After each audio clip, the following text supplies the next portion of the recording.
Thank you for calling 911. Our offices are closed because everyone is at the donut shop. We discussed the situation before we left, and we believe you are old enough to be responsible while we are away. Please be careful with matches, and do not play with knives, and things should be okay until we get back. Hang up the phone now.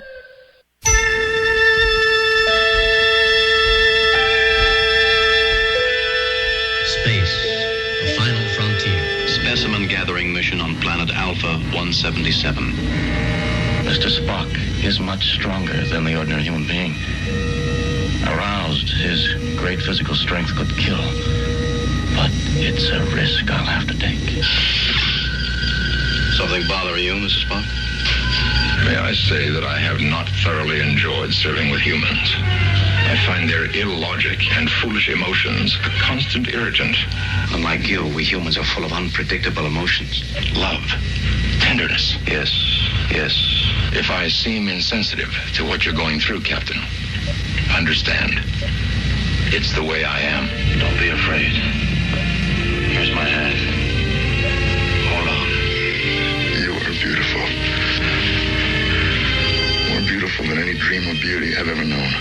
What is your point, Mr. Spock? I love you. I can love you. Kiss me.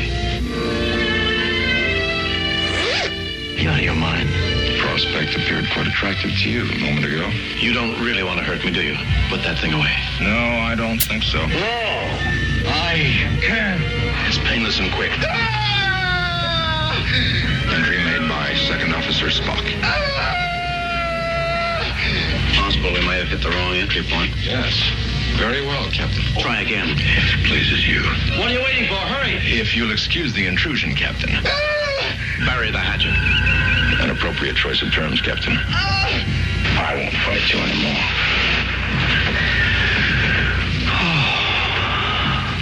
I feel so weak. I'll be glad when this is over. I'm behaving disgracefully. Believe me, Mr. Spock. It was painful. In more ways than one. I thought. Captain's log supplement. I've seen a part of myself no man should ever see. I don't know why I have not been infected. Thank you, Mr. Spock.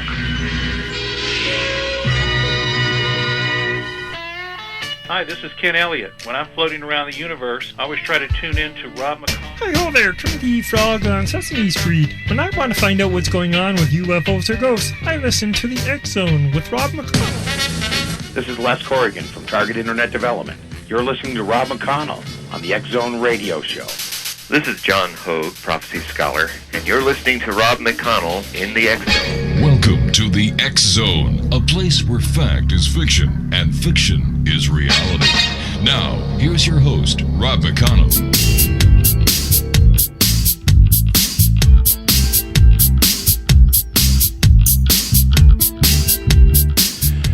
Welcome back to the X Zone, everyone. My name is Rob McConnell. We're coming to you around the world on the Starcom radio network from our broadcast center in Hamilton, Ontario, Canada. Worldwide toll free 800-610-7035. Email xzone@xzoneradiotv.com. On all social media sites, X Zone Radio TV, and our main website where you can listen to the X Zone 24/7, 365, www.xzoneradiotv.com. And you know, throughout the show, you listen to the commercials that we play. If you have a product that you would like to advertise to the worldwide audience of the Starcom Radio Network, send an email to admin, that's admin at rel-mar.com. That's admin at rel-mar.com.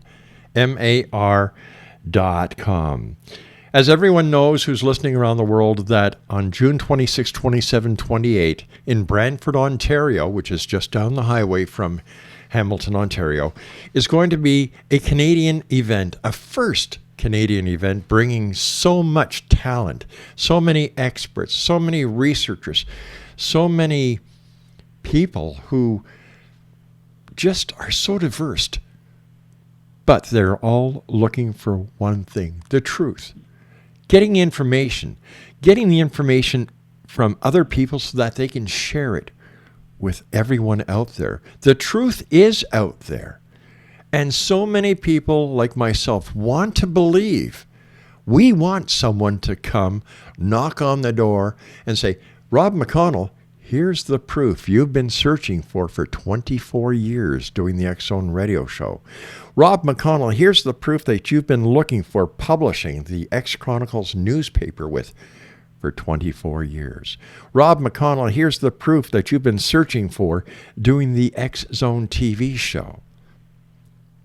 My next guest is just like that. He's a fellow broadcaster. He's a fellow journalist. His name is Victor Viggiani. He is currently the news director of Zealand Communications, an international news service. His study of anonymous aerial phenomena, research and analysis of extraterrestrial issues spans over 30 years. His experience involves UFO sighting report investigation, academic and radio journalism with a primary focus on UFO ET government disclosure. Victor, welcome to the X Zone. Great to be with you, Rob. Thanks for that fine introduction. Hey, listen, I call it as I see it, my friend.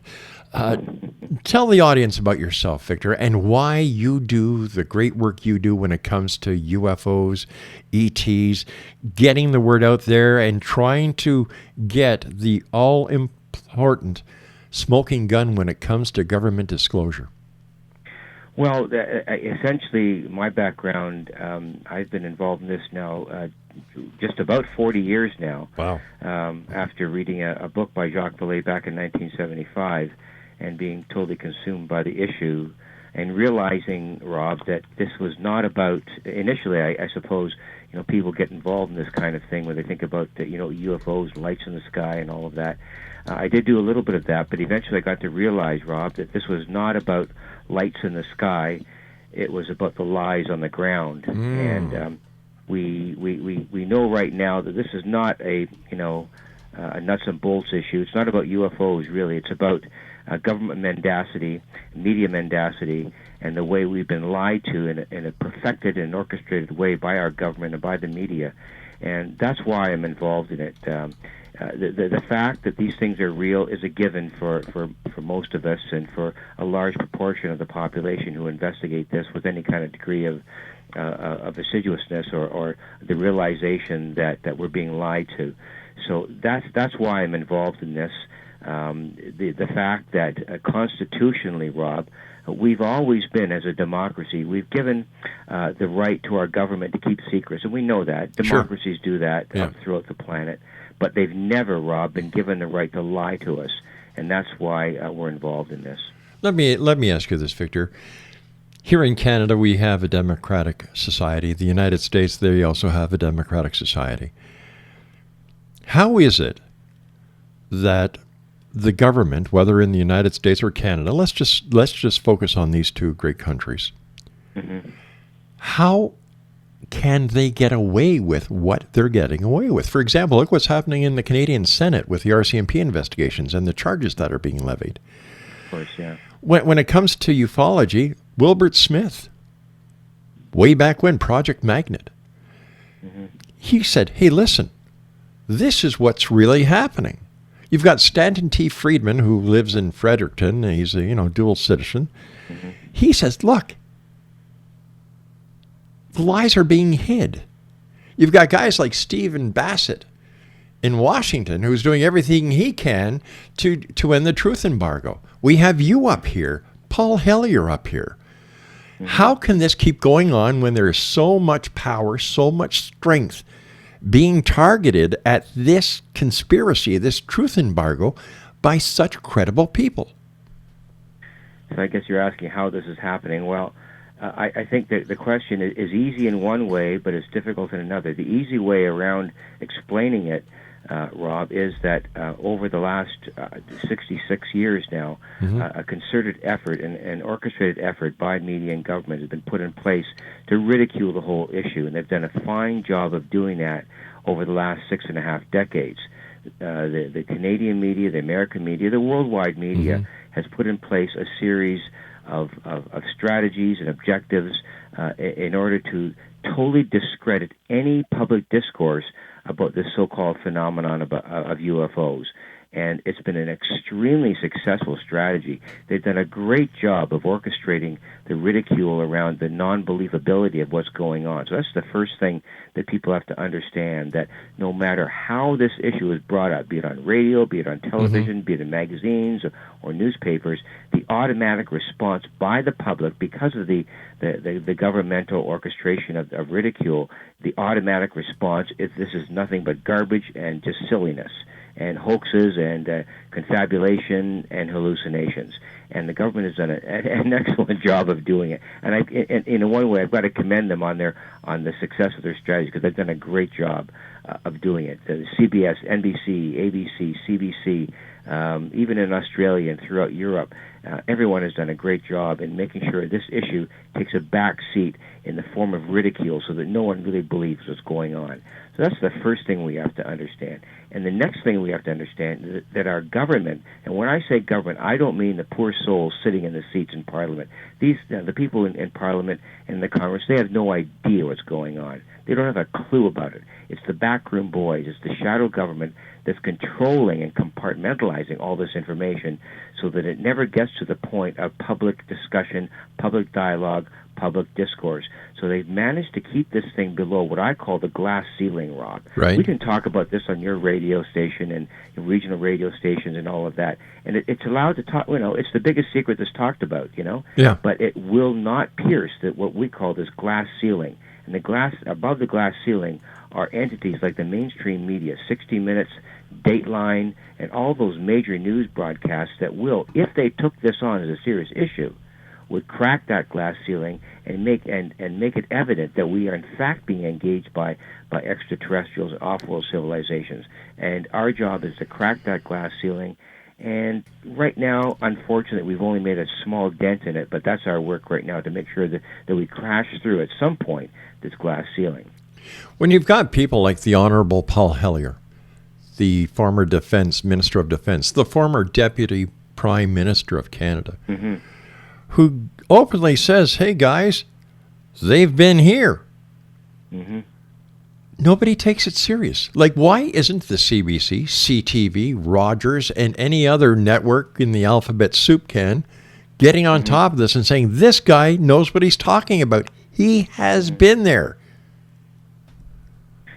Well, it's a great question. It's a matter of credibility and the way someone of Paul Hellyer's stature, when he came forward at the symposium that we put together at the University of Toronto in 2005, when he came forward and said that UFOs are as real as the airplanes that fly over your head, he didn't say that because it was just something off the cuff that he thought that might be nice to say. He did his research. He did his due diligence on this, spoke to a U.S. general who wanted him to comment on the book The Day After Roswell by Philip J. Corso. And Paul really wanted to find out if this book by Philip J. Corso was in fact the true goods. And this general told Paul, after Paul asked him, this book is true and even more. Everything in the book was true and even more.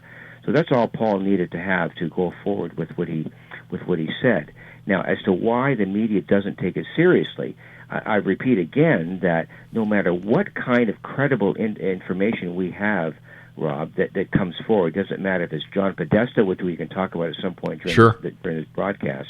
Doesn't matter if Bill Clinton talks to Hubble, to one of his confidants, which we talk about later on. It doesn't matter what kind of information you put forward or the credibility of that information. The system that's in place, no matter what we say, no matter what is put forward, it remains under a veil of ridicule. And that's how the CIA, the NRO, the NSA has structured all forms of evidence or information about this, so that no matter what comes forward, it's automatically tossed behind a wall of incredulity automatically. And they've got systems in place, Rob, that make sure this all occurs at the same time. And no matter what you say, what you do, it shall never be brought forward in a credible way before A, mainstream media, or, for example, at a press conference in the White House. They Right. do not allow any questions on this issue during White House press conferences.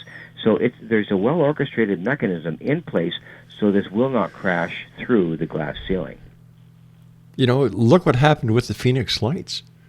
Mm-hmm. You know, that was carried by major news networks. Nothing. Mm-hmm. Absolutely nothing. You know, it fizzled off in a couple of years. That's right, yeah. Yeah.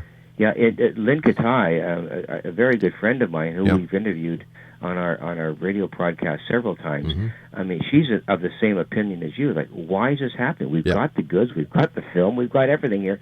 Why is it not being taken seriously? And the reason why it's a testament to how well orchestrated this cover-up really, really is. So that no matter what the mainstream media wants to do, right, the people in government will make sure that it doesn't happen. And Disney's in charge, the CIA's in charge, and these people are so powerful, Rob, that they have control over Time Magazine, through CBS, through ABC, through NBC, and they will be the ones who will control the flow of information. However, right now, the critical mass of this information, and through the Clinton administration and what Lawrence S. Rockefeller demanded of the Clinton administration, is coming forward in gradual bits and pieces to show that the Clinton administration was abjectly involved in trying to get to the truth about all of this. Hillary Clinton knew about it. She was advised about it. Right. President Bill Clinton was aware of it, was advised about it. But the shadow government, as he told one of the reporters at the White House, I believe her name was Sheila McClellan. He said, Sheila, you know what? I can't talk about this because the government behind me says I can't do it. You know, there's a government there that will not allow me to talk about this. And even presidents of the United States have been told, you shall not talk about this publicly. So who's in charge? I mean, that's a big question. So do we see the puppets of the shadow government on TV? Do we see the front men for the New World Order when we look at the president, when we look at our prime minister up here, Prime Minister Harper? Is this what we see? Is this a fallacy? Is this a smokescreen? Is this a hologram just to appease the citizens? I think so. I mean, take a look at it from the point of view of them admitting this. To what advantage is it that the powers that be admit this? If they did admit it, Rob, if they did admit that the fact that we are being engaged by off-world civilizations, what would that mean? In terms of our economic situation, of our philosophical positions, of our religious positions, and of the power and the influence that the oil industry has over virtually every component of government. If you take a look at all those factors, if they did admit it, all of those entities would go into cascade failure. The fossil fuel industry would go down the tubes overnight because we know that the kinds of propulsion systems and energy systems that these craft and these civilizations that are off-world use, we know that it's free energy. We know the free energy has the capacity to totally eliminate and displace fossil fuel. But Victor, let me ask you this question. Go ahead. I'm sorry for interrupting you. It's okay. Yep. It's nice to point the finger at the fossil fuel industry, and I agree that there's a lot of deep pockets and there's a lot of payoffs. There's if the FBI and the Justice Department really want to do an investigation, leave FIFA alone. You know what I mean? Go after the big guys. Right. But if the oil industries actually have as much power as we are led not to believe they have, wouldn't it be to their advantage to work with the extraterrestrials, get their technology, bring it forth, and then still make money on it while saving the Earth from our colossal climate problems? Yeah, to monetize it, right? Exactly. Yeah, that's a really great point. I guess my response to that whole question, Rob, would be that whoever these ETs are, they know that whoever these people are in charge, as you suggest, the fossil fuel industry, they know that these people are the obfuscators. They know they are the cruel aspect of this, And they realize that if they buy into that group, these ETs would be buying into the same deleterious system that's kept the planet from expanding.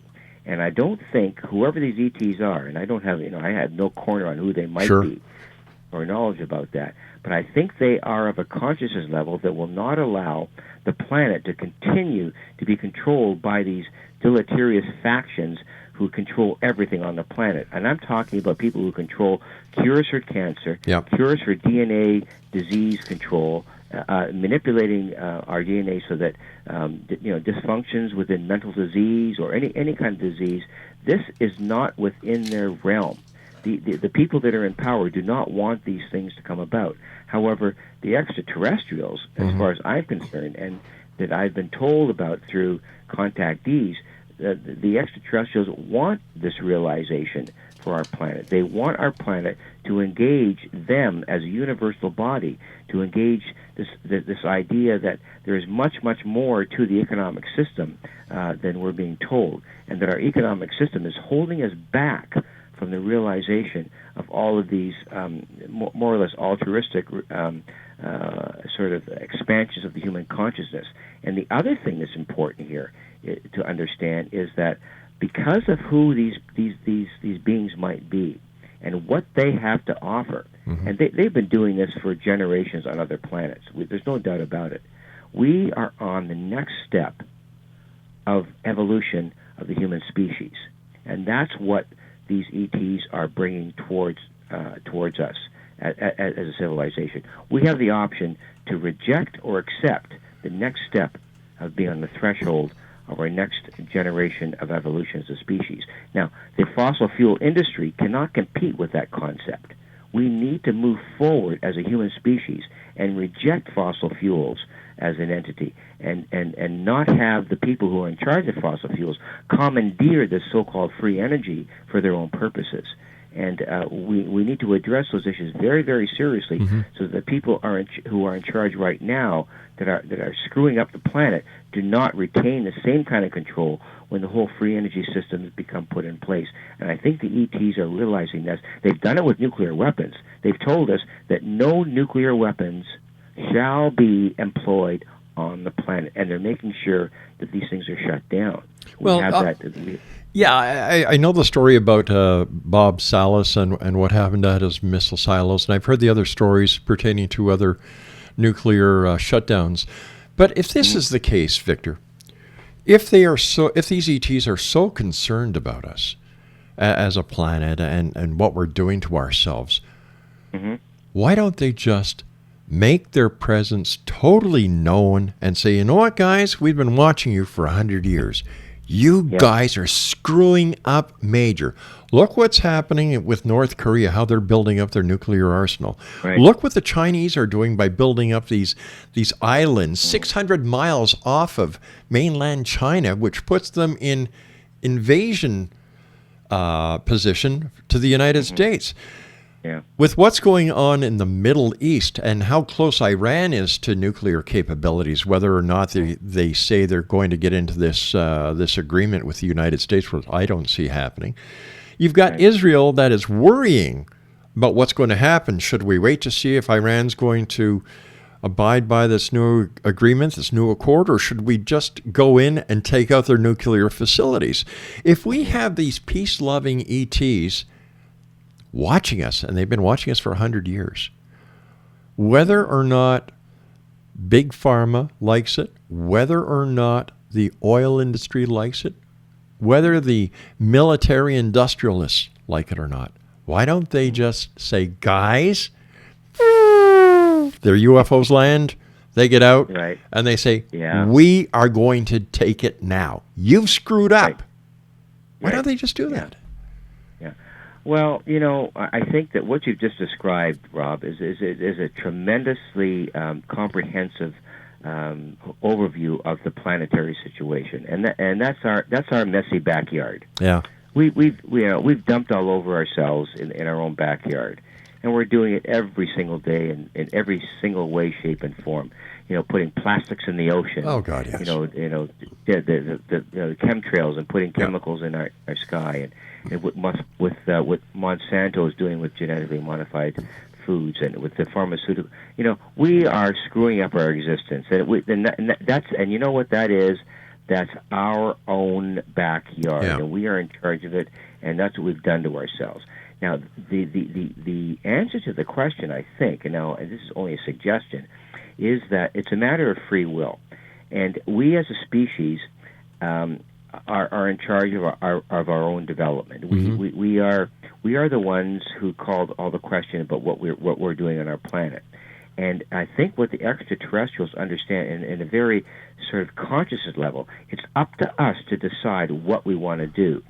And what I believe, in answer to your question, is that we as a species, as a humanitarian, a group, as a collective, need to understand collectively, and this is an incredibly political question, we have to understand it collectively that we need to change ourselves. If we do not agree as a species to change ourselves, the ETs won't have anything to do with us. As benevolent as they might be, as much as they might, respect our planet, it's up to us to change. And once we when I say we, the collective of humanity, realize that we need to change, and that's a big step. I mean, how do you get to that point? Once we collectively change the will set, our mindset to change, or even some sort of inkling about it, then they may intrude themselves, as you're suggesting. Now, the stuff that they're doing right now, the manifestation of the UFO entity, the phenomenon, these are little small hints. Right. If they wanted to come forward and manifest themselves in a huge way, send down a mothercraft during a Super Bowl game on Super Bowl 16, that kind of thing, they could do that. But why don't they? I don't think. Why don't they? Because I think it's up to us, Rob. I think that's the whole problem. It's up to us to change, not for them to change us. But if it's up to us to change and there's free will, you said earlier that they would not permit nuclear war or nuclear detonation. So how do we say, well, they'll let us go to hell in a handbasket, but they won't let us launch a nuclear attack? Well, yeah, that's the whole conundrum of the whole thing. I don't think that they would permit the nuclear issue to manifest itself, because I think they realize this planet, as in bad shape as it is right now, has a lot of really wondrous things to offer as a planetary entity. And there are probably a lot of other planets in our galaxy that are in exactly the same position. They've gone through exactly what we're not the only ones. And I think what's happening is here, and what we've been told by some of the abductees and contactees, is that we are not the only ones in this galaxy who are being challenged to do the same things to save their own planet. We're not the only ones here. We think of ourselves as, we're a little ball of mud circulating and revolving around our sun. Third rock from the sun. There are lots of other planets in the same position of a similar kind of deleterious or whatever, lack of development entity that we are. And I think what they need to do is bring us to a point of understanding. And once we do that as a collective, then they may intrude themselves. But until that happens, or until we at least begin to understand that as a species, I don't see them intervening in a big way. That's not my perception anyway. All right, Victor, stand by. We've got to take a commercial break. We'll be right back. Exonation. Victor Viggiani is our special guest. We're talking about UFOs and the government acknowledgement or the truth embargo. My name is Rob McConnell. This is the X Zone. We're coming to you worldwide on the Starcom Radio Network. We'll be back on the other side of the short break. Don't go away.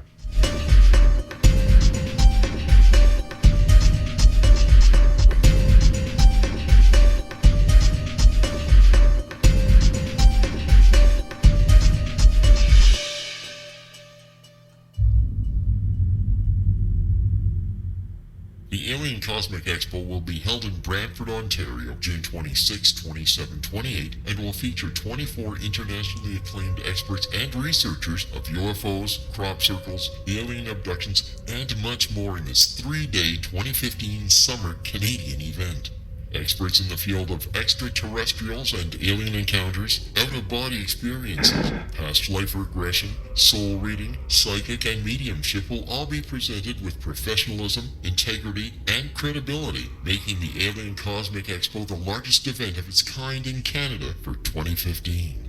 The exhibitor hall will feature a spectacular lineup of gifted mediums, psychics, astrologers, channelers, aura photography, healers, as well as books, DVDs, alternative health products, crystals, jewelry, and much more, completing the venue with something for everyone. For all information and to purchase your tickets for the Alien Cosmic Expo, go to www.aliencosmicexpo.com. That's www.aliencosmicexpo.com.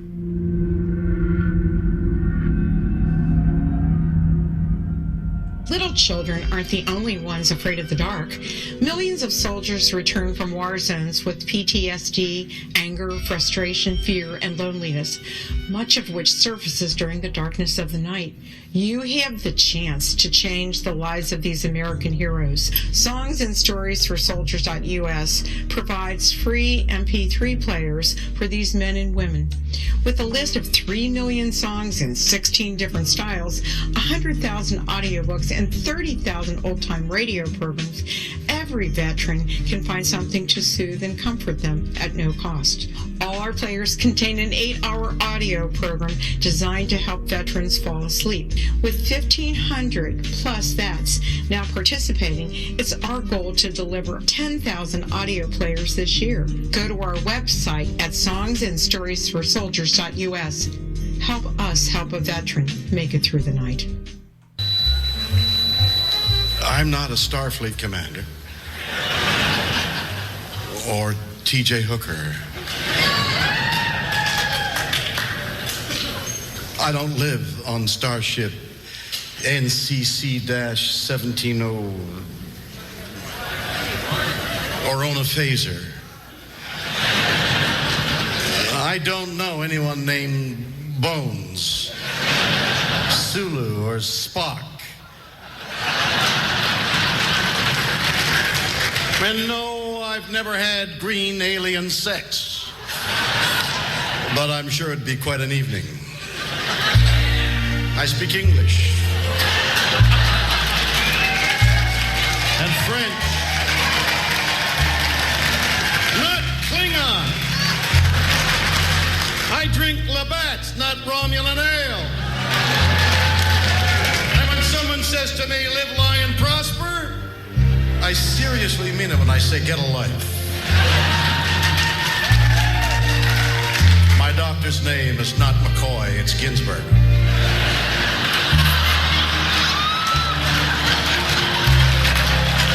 And tribbles were puppets, not real animals. Puppets!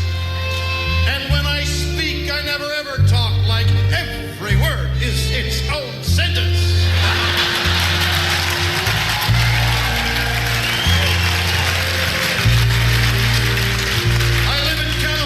But I was raised in Montreal.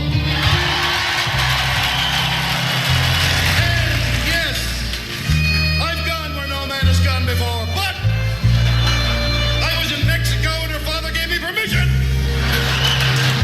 My name is William Shatner, and I am Canadian. Hi, this is Eric Rawls of Cosmoverse.com, and you're listening to Rob McConnell in the X Zone. Hi, this is Blade Runner, and you are listening to Canada's #1 paranormal radio show, The X Zone, with Rob McConnell. Hi, I'm Laura Sabrin of Feasty Fields Organic Vineyard in Jordan, and you're listening to Canada's #1 paranormal radio show, The X Zone, with Rob McConnell. Hi, my name is Lady Ashley, the White Witch of Niagara-on-the-Lake, and you're listening to Canada's #1 paranormal talk radio show, The X Zone, with Rob McConnell. Welcome to The X Zone, a place where fact is fiction and fiction is reality.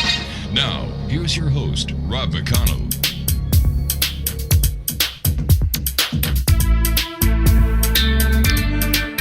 Oh, what a night this has been on the Starcom Radio Network. Don't forget my buddy Ed Till's show Monday through Friday from 9 a.m. until 5 p.m. on the Starcom Radio Network. And real music every weekend right here on Starcom. Talkstar was the old one, Robbie. Give yourself a clap in the head. Starcom Radio Network. And then you've got the X Zone, Monday through Friday, starting at 8 p.m. Eastern, right here and around the world on the Starcom Radio Network. Now, people ask me, well, Rob, where around the world are your listeners? Well, right now, we have listeners in the United States, Canada, United Kingdom, Australia, India, Turkey, Algeria, Germany, France, Brazil, Japan, Russia, Vietnam, Thailand, Spain, Italy, the Netherlands, Pakistan, China, the Philippines, Ireland, South Africa, Czech Republic, Mexico, Poland, Egypt, and they're just the top ones. This is truly a worldwide exonation. My guest this hour is going to be one of the speakers at the Alien Cosmic Expo. That's going to be taking place June 26, 27, 28 in Brantford, Ontario. For all the information, all the details, the schedule, the super special events that these ladies have put together. I'm talking about Joanna and Heather with this great Alien Cosmic Expo that they put together themselves with the help of other people. Just go to www.aliencosmicexpo.com. Victor, it's great having you on the show. By the way, please give my very best to Richard. Love you guys. I listen to you whenever I get the chance. Have you seen any changes in ufology since you've started checking it out? Oh, big time, Rob. From my first entreaty with all of this back in 1975, most people were just dealing with, UFO sightings and, looking at how many sightings there were, what shape they were, and what the weather was like, and, all of those really kind of very basic aspects to what UFO sightings were. But then once we realized that this was not a sightings issue, this was not sort of like lights in the skies, that it was a political issue, as soon as all the people involved in exopolitics and sort of the investigation worldwide of ufology, once they realized that this was a political issue, not a lights in the sky issue, once they realized that it was political, then it took off at a quantum level. It just took off in a way that we never expected it to, because we realized that these things were not just happening in their own sky, but that the government knew about it.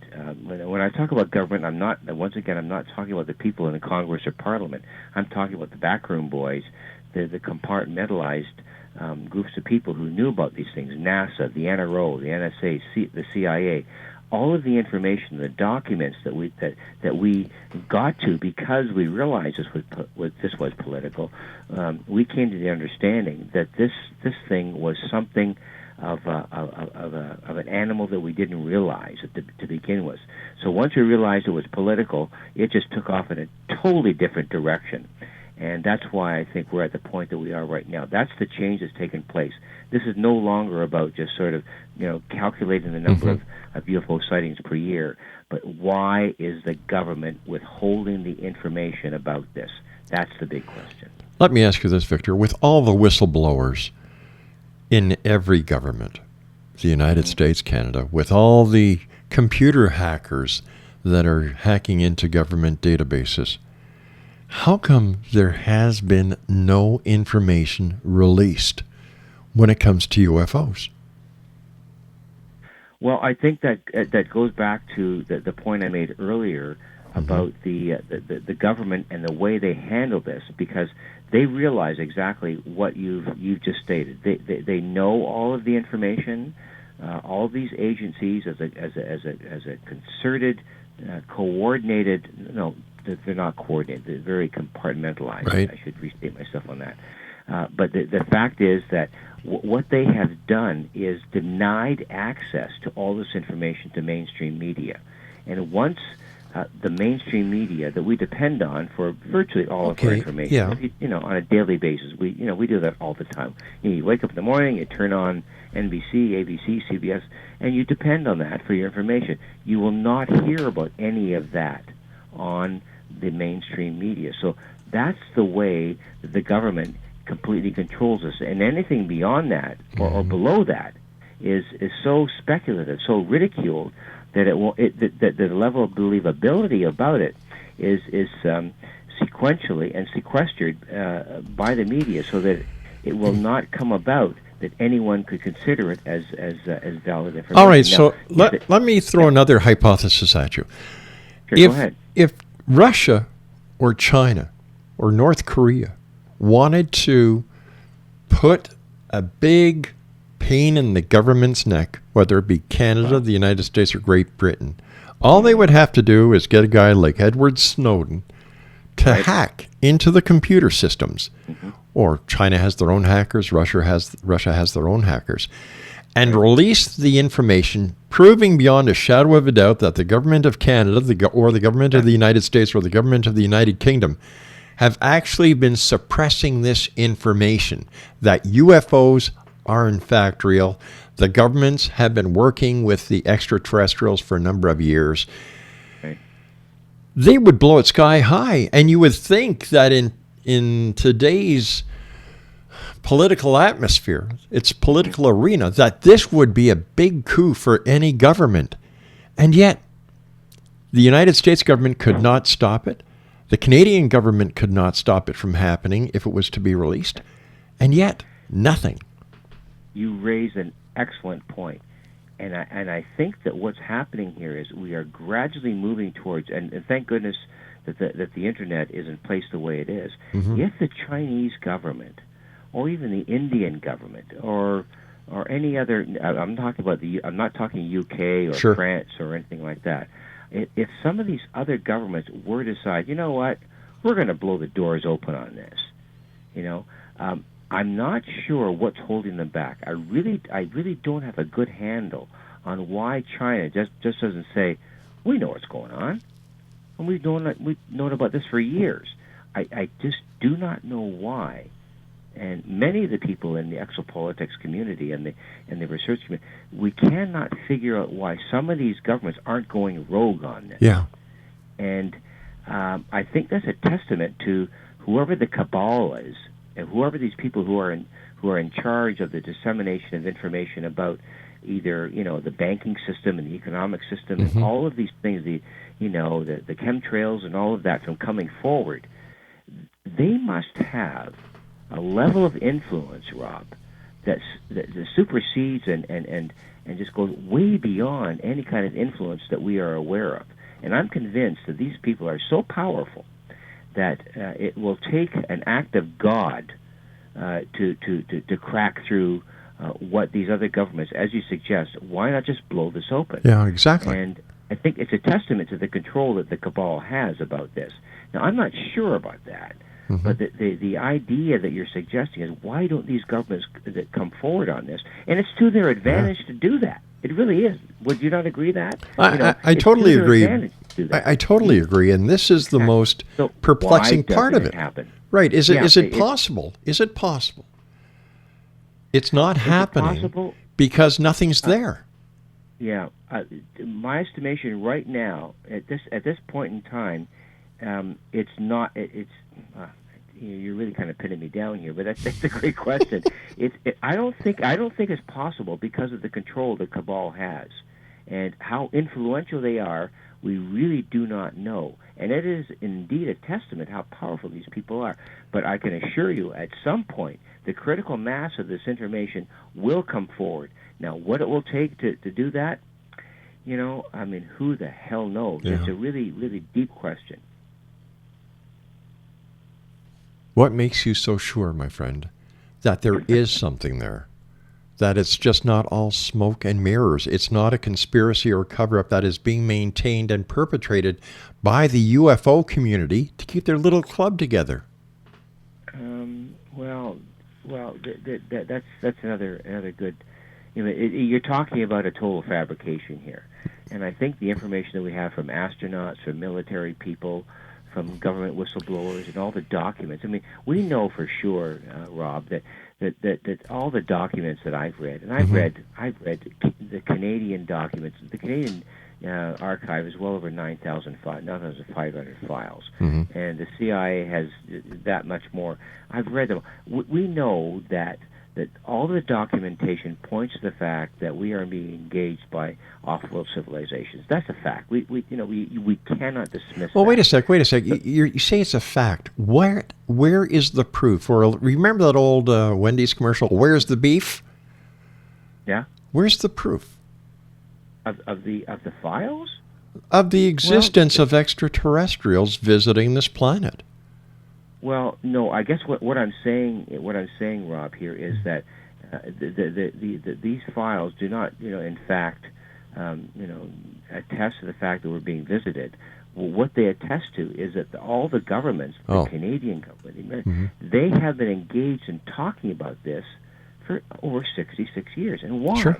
They've got document after document after document talking about engaging these UFOs at every single level, militarily, through people's sightings. This is something that you cannot dismiss. And when you get that amount of documentation in the forefront, why is the government or why are people promulgating these documents? Are these all fabrications? Are they all just sort of dismissive hallucinations? The fact is, this has been discussed by the UN, by France, by the UK. Everybody's talking about these things, but it just has not come forward in a prescient way in mainstream media to make sure that people understand that there's something going on here, and that's the whole conundrum. And that's why they've hidden this so well and so carefully, and the strategies in place to make sure this doesn't come forward in a credible way. So we're faced with a huge conundrum here, with government complicity and with the realization through the investigations of all of these documents. I mean, the juxtaposition of those two entities, points to me there's something going on in our skies that we won't admit. Could it be possible that what we hear of being in the skies are nothing more than experimental aircraft, top secret vehicles that we as John Q. Public really do not need to know about, because if we know about them, our enemies would know about them. Is this possible? And if we go back to the point where people are saying, well, you know what? Area 51's got a crashed UFO, and we've been doing reverse engineering on it. Well, then how come we're still using the rocket propellants and the rocket systems to get to Mars that we're using instead of this high-tech stuff that the aliens are using? It makes no sense. Well, that's a very good question, and that really points to the history of this whole issue. We can look back at indigenous populations that have gone back literally hundreds, if not thousands of years, who've attested to the reality of this phenomenon. And we can go back to as early as the late 1800s, back to the 1700s, even further back than that, where there are indications that indigenous populations have made contact with so-called beings that are not from this planet. So, I mean, UFO sightings, pre-1947, 1942, way before any of the development of any of these, current so-called UFOs, the triangles and all of that. Yeah. These things have been around for literally hundreds, if not, Rob, thousands of years. So that what we're seeing right now at this point could be a combination of both our own technology and whatever these extraterrestrials are. So that question, is, in my mind, is easily resolvable by the fact that we've been engaged for literally hundreds, if not thousands of years before. And many people feel that the reason that we're here is because we've been seeded. But that's another question altogether, which we can't get into it if you want to, but that's fine. Is it possible, we've got about 5 minutes left, is it possible that the cabal that we've been discussing today has nothing to do with the government, but with religious philosophies? Like, what would happen to the religious philosophies of this planet, whether it be Islam, Christianity? Religion would just instantaneously go out the window. Well, you know what? It's a tremendous question, because the religious idea that we've been imbued with, Mm-hmm. you know, for literally thousands of years, be it Catholicism or Islam or Buddhism or Hinduism, many of these religions have their foundation in an understanding that's based on what's come from the sky. Exactly. And if you take a look at Hinduism and even Islam, Mm-hmm. they all have a history of understanding what's come from the sky. Yeah. Now, the only religion that I'm aware of that's not really kind of complicit in this is Catholicism and Christianity. Oh, wait a sec. You know, I disagree there. Because when you look at the Bible, if you look at for example, the Nephilim, Mm-hmm. those who descended from the sky, angels are the angels of yesterday, the ETs of today, Ezekiel's wheel, and there's so many other examples. Like, you know, the Vatican is the richest corporation in the world. Mm-hmm. The richest.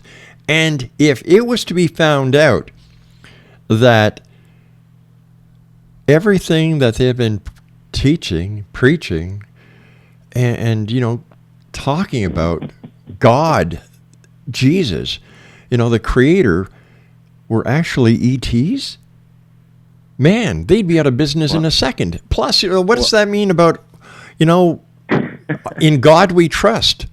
You know, don't get me going on the Catholic Church, because I was brought up as Catholic. Well, that'll be another show. How's that? That's another one. We could do that all over again in a few minutes. But it would be that in itself. It would be a great show, because the Vatican has a corner on this. Oh, big time. I guess what I need to restate is that all religions have their foundation, or have an understanding of what comes from the sky.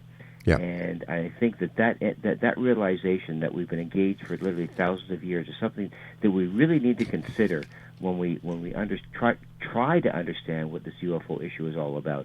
So there's so much more to it, Rob, that you know, it's 6 ways to Sunday, and we can never really understand it, but we can come to grips with the smaller, pieces of it and try to put together, the pieces of it to make the realization something that we can digest. As I was saying to a guest earlier this evening, that we all have a piece of the jigsaw puzzle in our pockets. We just have to get to the big table and work together to solve it.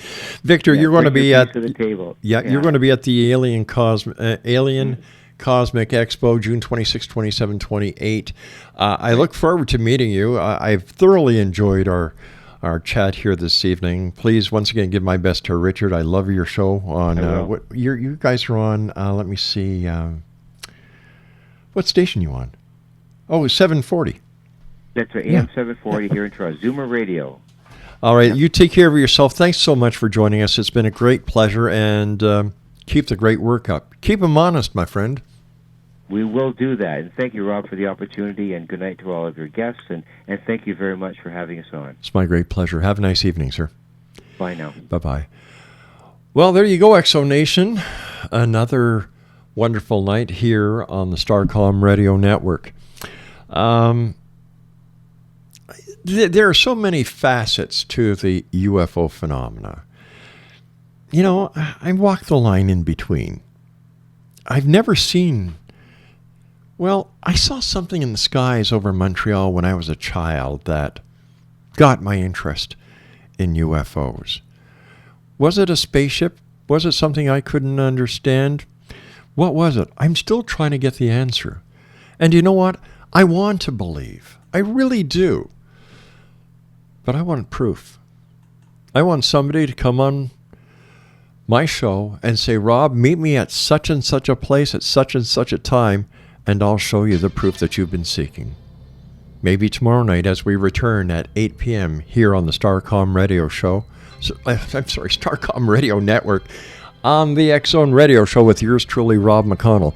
So until tomorrow night, when once again we cross the time-space continuum to this place that I call the X-Zone, from everyone here to everyone out there, always keep your eyes to the sky and your heart to the light. Good night now.